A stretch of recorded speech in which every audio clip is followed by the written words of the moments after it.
अस्सलाम वालेकुम, मैं हूँ कोमल और आप देख रहे हैं कोमल्स किचन। आज मैं आपको बनाना सिखाऊंगी 10 दिन के अंदर वेट लूज़ करने का तरीका, जो कि बहुत ही आसान है। तो चले हम वीडियो को स्टार्ट करते हैं। सबसे पहले हमने 1 गिलास नीम गर्म पानी लेना है और इसके अंदर हमने हाफ़ जो है वो लेमन ऐड कर देना है। हाफ़ लेमन इसके अंदर हम अच्छी तरह ऐड कर देंगे।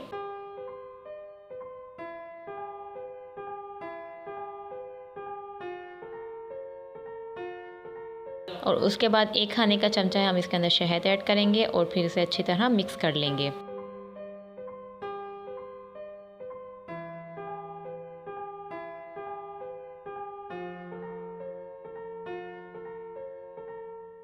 ये देखें, ये पानी शहद जो है अच्छी तरह मिक्स हो गया है।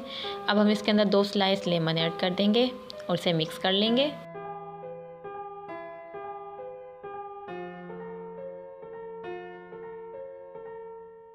ये लीजिए, weight lose remedy is ready. इसे आप ब्रेकफास्ट से जस्ट आधा घंटा पहले लेना है।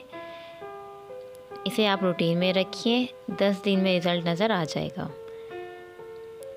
कमेंट बॉक्स में ज़रूर बताएं कि आपको मेरी वीडियो कैसी लगी और मज़ीद इस तरह की अच्छी वीडियो देखने के लिए मुझे कमेंट बॉक्स में ज़रूर कमेंट करें। तो चलती हूँ, फिर आऊँगी एक अच्छी और नई वीडियो के साथ। तब तक के लिए अल्लाह हाफ़िज़।